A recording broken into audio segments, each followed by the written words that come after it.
Baltimore alone is like underrated on a lot of things. Like the only thing they know us by, you know, is drugs, the murder rate, and all that other extra stuff. But you know, it's a lot more than that. It's a lot of talent out here. If you know everybody and everything's everything and everything's good, you know what I mean, you can come through here, you can walk through Brooklyn. If you ain't grew up out here, it's really hard to explain, because like I said, it's really nothing out here but a couple dollars on the street, crackheads, and shit trying to find their way up. There's a lot of hate out here and a lot of love, but the hate overpowers the love, you know what I'm saying?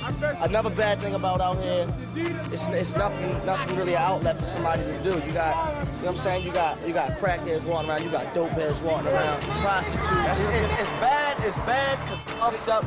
But it's reality. Yeah, it's reality. You gotta make your own decisions from things that you felt like you know that. I mean? It's crazy out here. It's if you don't stay in school, get yourself together, you will end up like that. There ain't too many outlets out here for those girls. There's factories, there was jobs over here, right? For the regular people. They chopped that bitch down and dropped a big head courthouse in the middle of the hood. To send guys like me, him, other little guys. It's crazy, you know what I'm saying? All you see is bars. You know what I mean? Pawn shops and bell bars.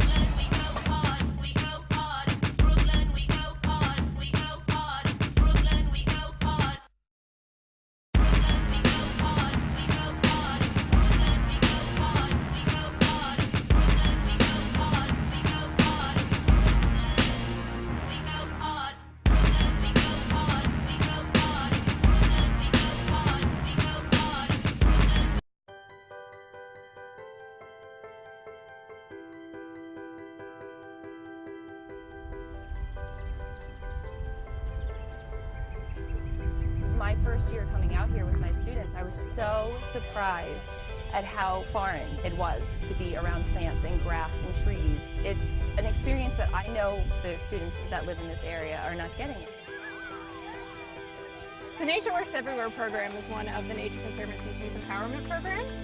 It's an education program that is designed to teach students about the science behind how nature works for us. Students that live in Curtis Bay don't leave Curtis Bay, so this is what they know. A lot of the students that I bring out here, it's the first time that they've had their hands in the dirt, it's the first time that they've been pulling weeds. I work with the community members to set up their community garden, which is directly behind us, and it's also scheduled community work days. We're not just about food, we're more actually about educating people about the importance of stewardship of the land, local food sourcing, and beautiful natural environments.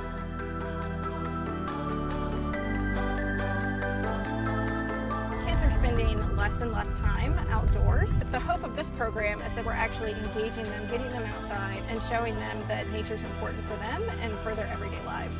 I'm here today at one of the community gardens to help some junior high kids learn a little bit about gardening in an urban setting. I think it gives responsibility to people in neighborhoods to like, oh, this is our earth, this is a communal space. So I think the connection between other neighbors is really healthy. Some of my students have a very difficult time in the classroom, but bringing them out to the garden, they thrive.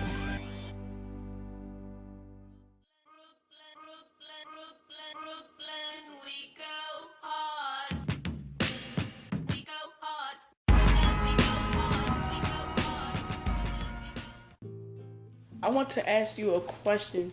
Do you think it's a good idea to build the biggest trash burning incinerator in the nation less than a mile away from schools, playgrounds, and homes?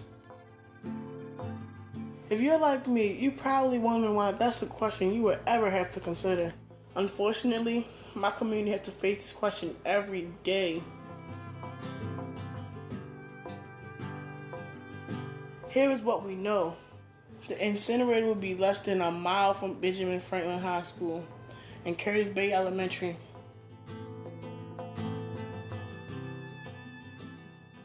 The incinerator will be able to burn 4,000 tons of waste per day.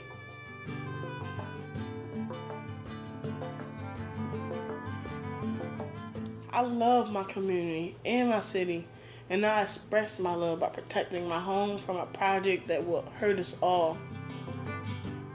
We can make a difference if we all come together and send a message to Governor O'Malley that the incinerator needs to be stopped. This is our future. Call the governor today.